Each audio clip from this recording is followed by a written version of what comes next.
أما بعد فأعوذ بالله السميع العليم وبوجهه الكريم وسلطانه القديم من الشيطان الرجيم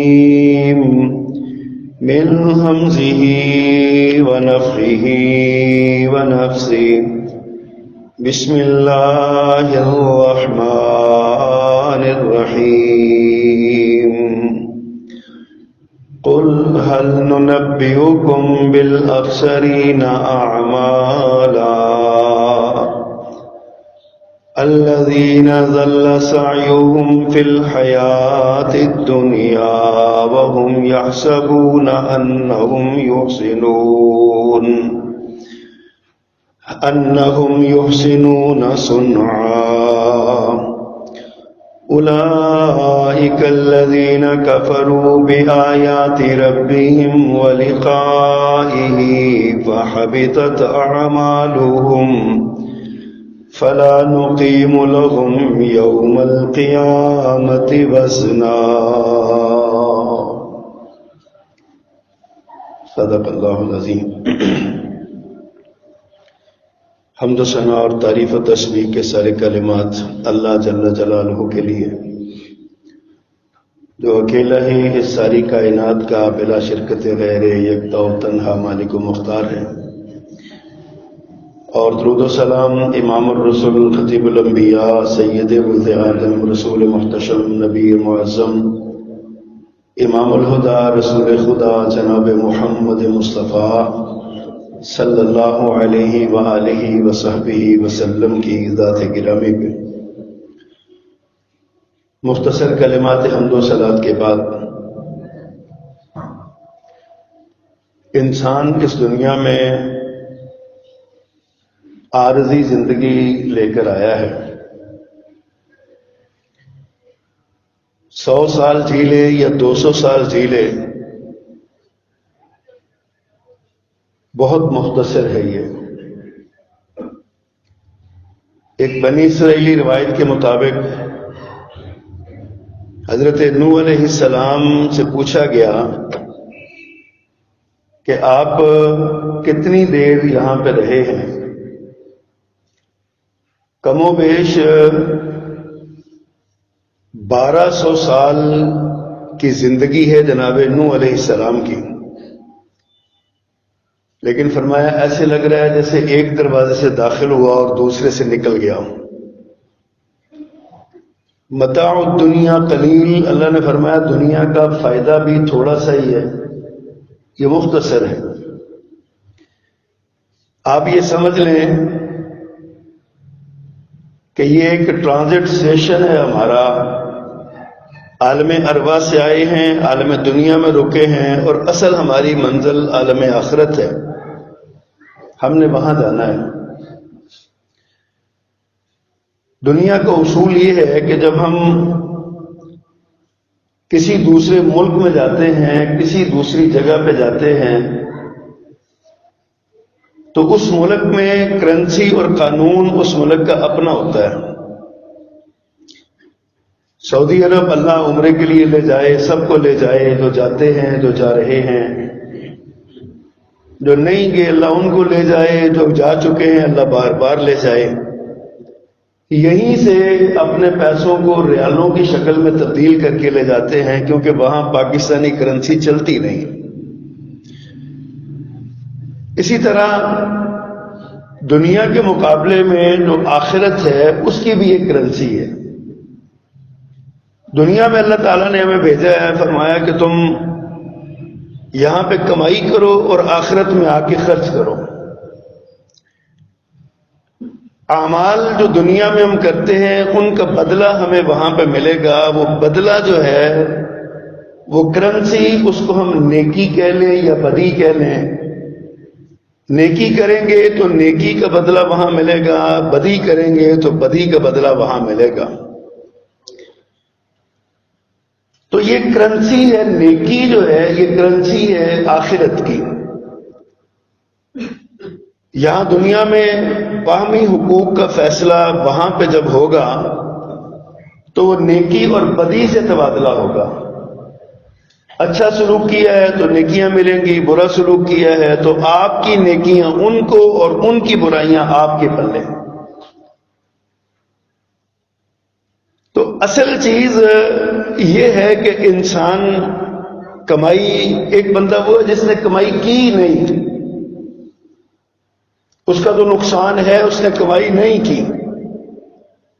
لیکن ایک وہ بندہ ہے جس نے محنت کی، مشقت کی، کمائی کی ہے، لیکن جب وہ اگلی منزل پہ جائے گا تو اس کے ہاتھ میں کچھ نہیں ہوگا، اس کی نیکی کوئی اس کے پلے نہیں ہوگی. یعنی یہاں سے اگلے جہان میں چلا گیا، وہاں کی کرنسی اس کے پاس نہیں، تو وہاں جا کے کیا کرے گا؟ حدیث میں آتا ہے، پیارے پیغمبر صلی اللہ علیہ وسلم نے صحابہ کرام سے پوچھا، اتدرون مل مفلس، تم جانتے ہو غریب کون ہے، مفلس کون ہے؟ تو صحابہ کرام نے عرض کیا، مفلس وہ ہوتا ہے کہ جس کے پاس کوئی درہم و دینار نہ ہو، پیسہ نہ ہو، وہ مفلس ہے. فرمایا مفلس وہ نہیں ہے، مفلس وہ شخص ہے جو قیامت کے دن اللہ کے پاس پیش ہوگا اور اس کے پاس بہت سی نیکیاں ہوں گی، نمازوں کی، روزوں کی، زکاتوں کی، صدقاتوں کی، خیراتوں کی بڑی نیکیاں ہوں گی، نوافل پڑے ہوں گے، تہجد پڑی ہوگی، اشراق پڑی ہوگی، اوابین بھی پڑی ہوگی، نمازوں کے بعد جو ہے نا وہ بہت سارے اس نے وہ نیکیاں کی ہوں گی، اذکار کیے ہوں گے صبح و شام کے، پھر اپنی فرضی زکات کے علاوہ بے شمار صدقات اور خیرات کیے ہوں گے. لیکن دنیا میں اس کی زبان اور اس کے ہاتھ سے دوسرے مسلمان محفوظ نہیں ہوں گے. وہ آ جائیں گے اپنا حساب لینے کے لیے، تو کوئی کہے گا شتما ہاذا شتمنی ہاذا، کوئی کہے گا قذفنی ہاذا، کوئی کہے گا ضربنی ہاذا، اللہ اس نے مجھے مارا تھا، اس نے مجھے گالی دی تھی، اس نے مجھ پر الزام لگایا تھا، میرے بارے میں زبان درازی کی تھی. اب اس شخص کی نیکیاں جو ہے نا، اللہ کہیں گے بدلہ دو بھائی، جو نیکیاں جو برائیاں کر کے آئے اس کا بدلہ دو. کہ جی میرے پاس تو کچھ نہیں ہے، کوئی پیسہ نہیں ہے، کوئی درہم و دینار نہیں ہے. اللہ فرمائیں گے اس کی نیکیاں اس کو دینا شروع کر دو. اب اس کی نیکیاں اس کے پاس جائی جائیں گی، تقسیم ہوتی جائیں گی. ایک وقت آئے گا کہ ساری نیکیاں ختم ہو جائیں گی، یہ کلاش ہو جائے گا. فرشتے کہیں گے یا اللہ بھی لینے والے بہت زیادہ ہیں، تو اس کے پاس تو کچھ بھی نہیں ہے، اب نیکیاں ختم ہو گئی. اللہ فرمائیں گے چلو پھر ایسا کرو کہ ان لینے والوں کی جو برائیاں اور گناہ ہیں وہ اس کے کھاتے میں ڈال دے گا. یہ بندہ مفلس ہے. نیکی کرنا بہت آسان ہے، نیکی کی حفاظت کرنا بہت مشکل ہے. اور بڑا سادہ سا یہ معاملہ ہے ہمارا. ہمیں آج کی اس دنیا میں، اس زندگی میں اس بات کو دیکھنا ہے. اللہ تعالیٰ نے قرآن مجید کی جو آیت میں نے پڑھی ہے نا، فرماتے ہیں قل اے پیغمبر فرمائیے ان سے کہ یہ هل ننبئکم بالاخسرین اعمالا، کیا میں تمہیں ایسے اعمال کی خبر نہ دوں جو خسارے کا شکار ہو جائیں گے، ایسے لوگوں کی جو اعمال کے اعتبار سے خسارے کا شکار ہو جائیں گے. اور وہ کون ہوں گے؟ الذین ضل سعیہم فی الحیات الدنیا، دنیا کی زندگی میں ان کی ہوئی ساری کاوشیں برباد ہو جائیں گی. وہم یحسبون انہم یحسنون صنعا، اور وہ گمان کریں گے کہ انہوں نے بہت نیک کام کیے ہیں، بڑی نیکیاں انہوں نے کی. فرمایا کیا؟ اولئک الذین کفروا بآیات ربہم ولقائہ، یہ وہ لوگ ہیں جنہوں نے اپنے رب کی آیات کو جھٹلایا اور اس کی ملاقات کا انکار کیا. فحبطت اعمالهم، ان کے اعمال ضائع ہو گئے. یعنی دنیا میں کچھ ایسے کام موجود ہیں جن کے کرنے سے دنیا میں ہی نیکیاں ضائع ہو جاتی ہیں، برباد ہو جاتی ہیں. آج کے اس خطبے میں انہی چند ایک اعمال کا ذکر کرنا چاہتا ہوں جو ہماری زندگی میں جن کا بہت تعلق ہے. ہم نماز پڑھ کے سمجھتے ہم نے 15 نمازاں پڑھی آنے تو اللہ سانو جہنم ہی نہیں چھٹے گا. اللہ سے امیدیں اچھی لگانی چاہیے لیکن اللہ کے قوانین کو بھی فالو کرنا چاہیے. اللہ کی رحمت سے مایوس تو نہیں ہونا چاہیے لیکن اللہ کے احکامات کو تسلیم بھی کرنا چاہیے. اللہ نے یہ قوانین بنائے ہیں نا, ہم اللہ کی مخلوق ہے. یہ جنت اگر اللہ نے ہمارے لیے بنائی ہے تو جہنم بھی انسانوں کے لیے ہی بنائی ہے. اللہ کی کوئی بھی تخلیق اور اللہ کا کوئی بھی کام بیکار نہیں ہے.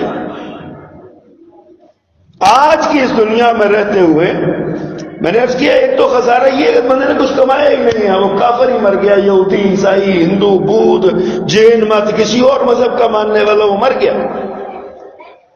ایک بندہ وہ ہے جو اسلام قبول کر کے اللہ کو ایک مان کے رسول اللہ صلی اللہ علیہ وسلم کی نبوت اور رسالت کو تسلیم کر کے پھر بھی محروم رہ گیا. اس سے بڑا محرومی کوئی نہیں.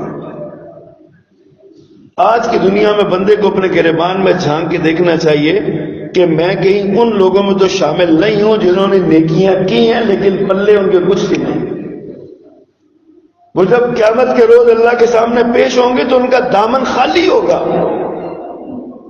حدیث میں آتا ہے پیارے پیغمبر صلی اللہ علیہ وسلم فرماتے ہیں میں اپنی امت کے ان لوگوں کو جانتا ہوں جو قیامت کے دن جب اللہ کے حضور پیش ہوں گے تو ان کی نیکیاں تہامہ کے پہاڑوں جیسی چمکدار ہوں گی. تہامہ ایک علاقہ ہے وہاں بڑے اونچے اونچے پہاڑ ہیں, اور میں ایسے نیکیوں کے ڈھیر ہوں گے جیسے تہامہ کے پہاڑ ہیں اور چمکدار ہوں گی. لیکن فجعلہم اللہ ہباء منثورا, اللہ ان سب کو بکھرے ہوئے پتنگوں کی طرح برباد کر دے گا. جیسے ریت کے ذرے اڑ جاتے ہیں ایسے نیکیاں پر پہاڑوں جیسی نیکیاں برباد ہو جائیں گی. صحابہ کرام رضوان اللہ علیہم پر پریشان ہو گئے, آقا وہ کون لوگ ہوں گے, کیا ان کا معاملہ ہوگا, کیوں وہ ان کے ساتھ ایسا ہوگا, ہمیں ان کا تعارف کروائیے, بتائیے ان کے بارے میں کون ہے. آپ نے فرمایا وہ تمہارے جیسے ہی ہوں گے, تمہارے میں سے ہی ہوں گے, قیام اللیل کے پابند ہوں گے, تہجد پڑھنے والے ہوں گے, نمازوں کے پابند ہوں گے, ساری نیکیاں تمہاری جیسی کریں گے. لیکن ان کا ایک جرم ہوگا کہ جب وہ تنہائی میں ہوں گے تو اللہ کے حرام کو حلال کر لیں گے. اللہ نے جن باتوں سے منع کیا ہے اس سے ان باتوں میں ملوث ہو جائیں گے. جیسے کوئی بندہ بظاہر بڑا نیک ہے لیکن معاذ اللہ تنہائی میں ہو تو زناکار ہو جاتا ہے. ظاہر ہم بہت نیک ہیں لیکن ہمارے موبائل نیک نہیں ہیں. ہم خلوت میں ہوتے ہیں تو ہمارے موبائل پہ ہم کیا دیکھتے ہیں یہ اللہ کو پتہ ہے یا ہمیں پتہ ہے. فرمایا یہ ایسے لوگ ہیں, اللہ ہمیں ان میں شامل نہ فرمائے. فرمایا یہ وہ لوگ ہیں جن کی نیکیاں ہوا منصورہ, ہوا کے ذروں میں اڑا دی جائیں گی, ریت کے ذروں کی طرح ہوا میں اڑا دی جائیں گی. اللہ کے ہاں ان کے پاس کچھ نہیں ہوگا, تہامہ پہاڑوں برابر نیکیاں لے کے آئیں گے. ان کے اعمال برباد ہو جائیں گے. وہ جن کی خلوتیں پاک نہیں ہیں, جن کی تنہائیاں پاک, اللہ ہمیں ان میں شامل نہ فرمائے. ہم بہت دور چلے گئے ہیں اپنے دین سے. ہمارے حالات بہت خراب ہو چکے ہیں, ہماری نوجوان نسل برباد ہو رہی ہے.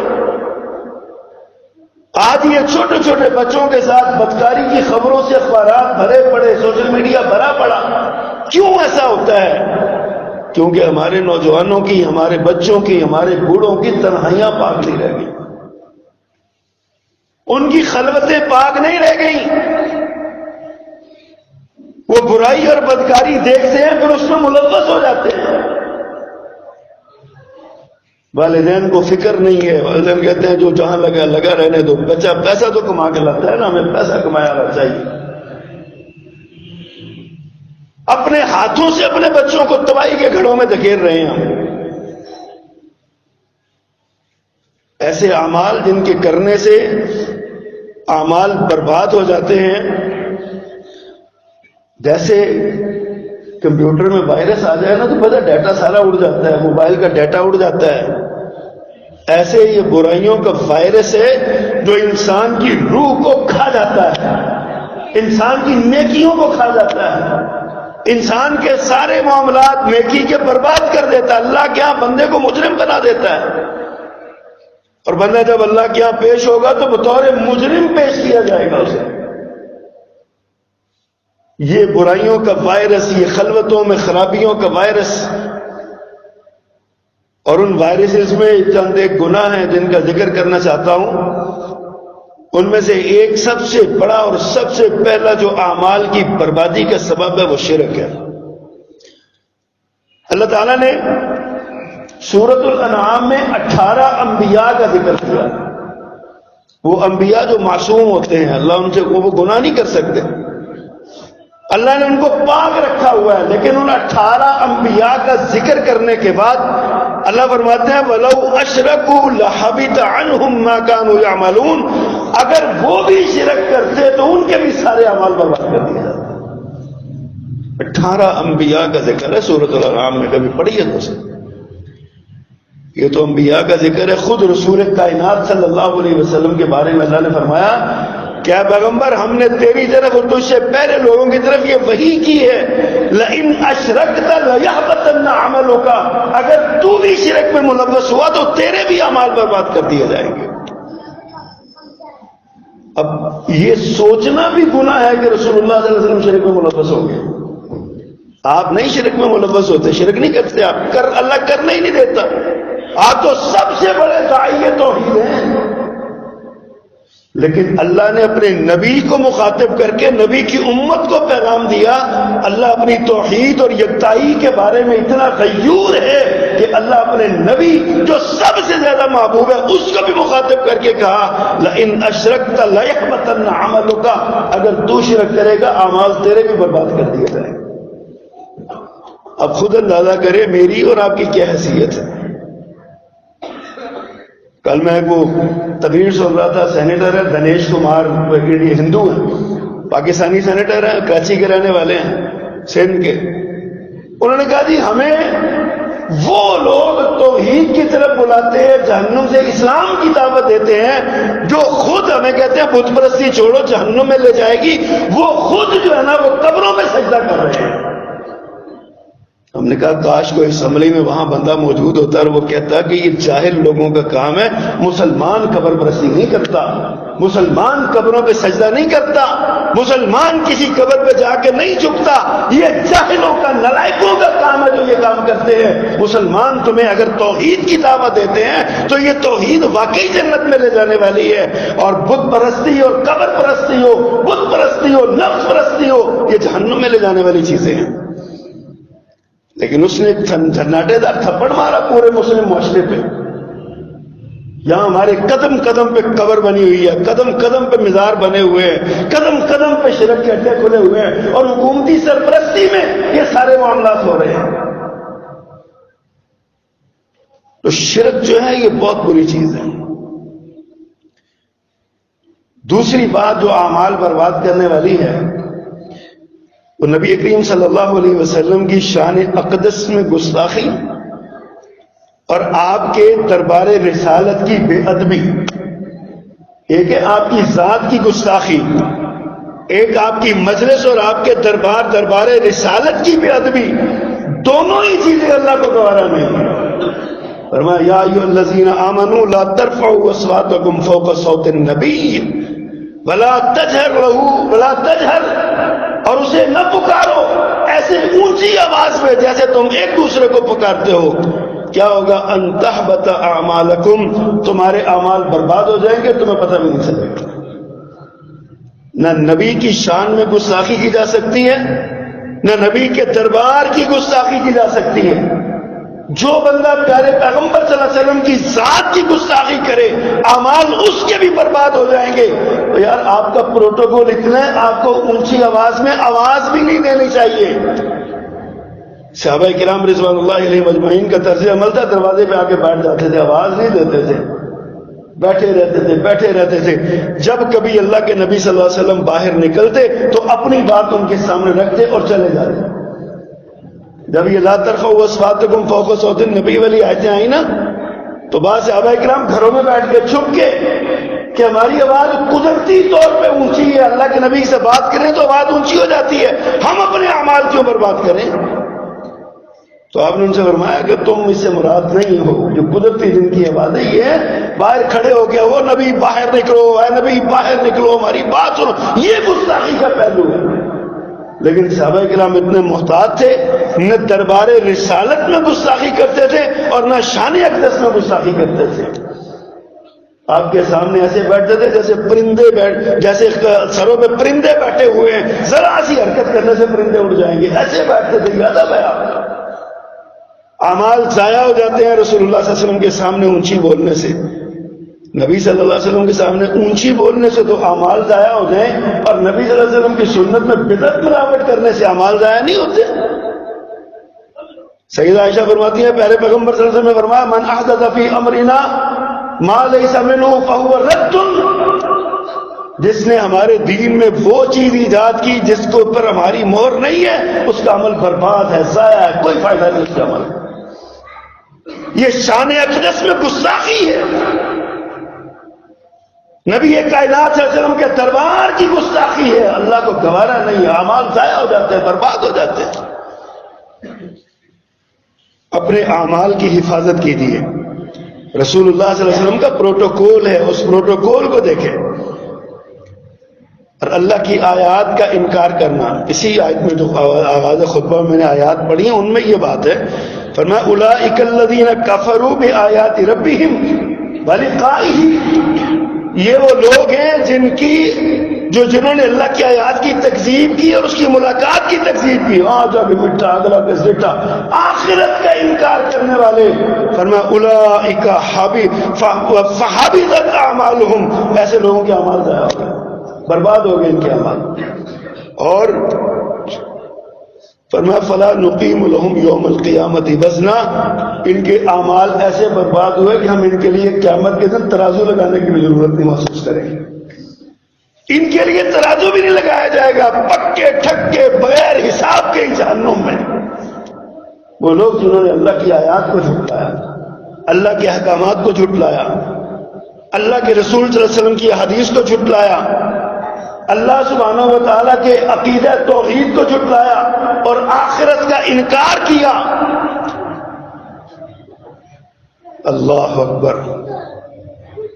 نبی مکرم صلی اللہ علیہ وسلم سے پوچھا گیا تھا سردار کے بارے میں کہ جی وہ سردار بڑا تھا، سرمایہ دار تھا، دولت مند تھا، سخی تھا، پیسہ بہت خرچ کرتا تھا غرباء پہ، ناداروں پہ، فرمایا وہ جہنمی ہے، اس کی نیکیاں کوئی کام نہیں اس کی آئیں گی، کیونکہ اس نے کبھی اللہ سے یہ نہیں کہا تھا کہ آخرت میں مجھے معاف کر دینا، اس کا آخرت پر یقین نہیں تھا،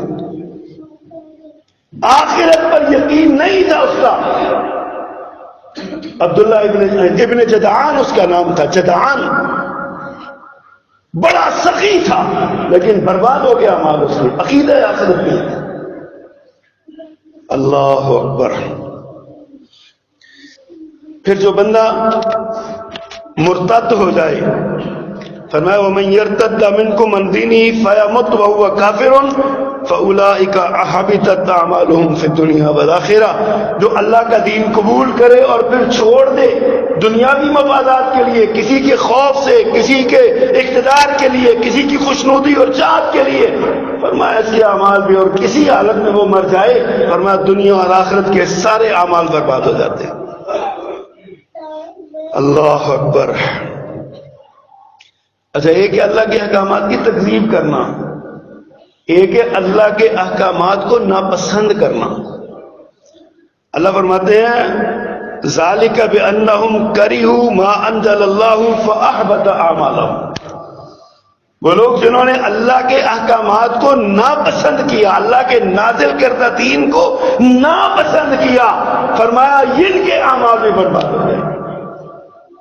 اور اس سے بھی اگلی ایک اور آیت ہے ذالک بانہم اتبعوا ما اسخط اللہ وکرہوا رضوانہ، فرمایا وہ لوگ یہ اس وجہ سے انہوں نے پیروی کی اس کی جو اعمال اللہ کی ناراضگی کا سبب ہیں، اور انہوں نے اللہ کی رضا کو ناپسند کیا، فرمایا فاحبط اعمالہم، ان کے اعمال بھی برباد ہو گئے، پلے ان کے بھی کچھ نہیں رہا۔ اللہ اکبر۔ رسول اللہ صلی اللہ علیہ وسلم فرماتے ہیں ان اخوف ما اخاف علیکم الشرک الاصغر، مجھے سب سے زیادہ خوف تم سے آتا ہے تم شرک اصغر میں مبتلا ہو جاؤ گے۔ صحابہ کرام نے پوچھا اللہ کے پیغمبر وہ شرک اصغر کیا ہے؟ فرمایا ریاکاری۔ قیامت کا دن بندہ پیش ہوگا، وہ تین باتیں آپ نے سنی ہوگی، شہید کی اور سخی کی اور عالم کی، جو دنیا میں بڑے بڑے مار کا آرا کام انہوں نے کیے۔ اللہ فرمائے کہ ایسے ریاکار کو کہ جن کے لیے کیا تھا جاؤ ان سے اگر لے لو، تاکہ میرے پاس تمہارے لیے کچھ نہیں۔ جن کے لیے کیا تھا، بندہ نماز پڑھتا ہے ماں کو دکھانے کے لیے، باپ کو دکھانے کے لیے، کسی محلے دار کو دکھانے کے لیے، اپنی ٹور ٹپا بنانے کے لیے، نیکی کا روپ جھاڑنے کے لیے، قیامت کے دن رسوا کر دیا جائے گا۔ نماز کا کوئی فائدہ، بندہ آیا ہے، وضو بھی کیا ہے، تکلیف بھی اٹھائی ہے، سردی بھی جھیلی ہے، گرمی بھی برداشت کی ہے، مسجد میں آیا، وقت بھی دیا، دکان سے بھی چھوڑا، یہاں سے گیا تو پلہ جھاڑ کے چلا گیا، کچھ پلے نہیں، کیونکہ اس نے نماز لوگوں کو دکھانے کے لیے پڑھی تھی۔ نماز کسی خاص مقصد کے لیے پڑھی تھی، اللہ کی رضا مقصود نہیں تھی۔ ریاکاری سے بھی اعمال برباد ہو جاتے ہیں۔ اور ایک چیز ہمارے جو معاشرے میں عام ہے، اللہ فرماتا ہے وَلَا تُبْطِلُوا يَا أَيُّهَا الَّذِينَ آمَنُوا لَا تُبْطِلُوا صَدَقَاتِكُمْ بِالْمَنِّ وَالْأَذَىٰ، اے ایمان والو اپنے صدقات کو من اور اذا سے احسان جتلا کے اور تکلیف دے کے ضائع نہ کرو۔ علماء تفسیر نے دو معنی کیے ہیں، من اور اذا کا دو فرق کیے ہیں۔ فرمایا بالمن، من کا معنی ہے کسی کے منہ پہ احسان جتلا دینا، سامنے بٹھایا کہنا ایٹا تو میرے کے کھان چک دیتے ہیں، 100 روپیہ نہیں دیتا بلان ٹائم سے۔ بالمن سامنے بٹھا کے کسی کو احسان جتلانا۔ والاذا مفسرین لکھتے ہیں اس کا معنی ہے کسی کی غیر موجودگی میں اس کا ذکر کر کے نا میں انہوں فلان جگہ دے کو میں انہوں فلان جگہ سے کم آیا آج میرے ناکھا ہی نہیں ملانا۔ کسی کی غیر موجودگی میں احسان جتلانا، کسی کی موجودگی میں احسان جتلانا سب اعمال برباد کر دیتا ہے۔ کیا ہوا نیکی اور روپیہ دیا ہوا، پیسے دیے ہوئے نیکی کی، سب برباد ہو جاتی ہے۔ کبھی سوچا ہم نے، غور کیا ہم نے اس بات پہ؟ فرمایا ان کی مثال ایسے ہے کالذی ينفق مالہ رعاء الناس، وہ لوگوں کو دکھانے کے لیے جو مال خرچ کرتا ہے نا، اس کی مثال ایسے ہے اللہ اور آخرت پر اس کا ایمان نہیں ہے، دکھانا ہے لوگوں کو۔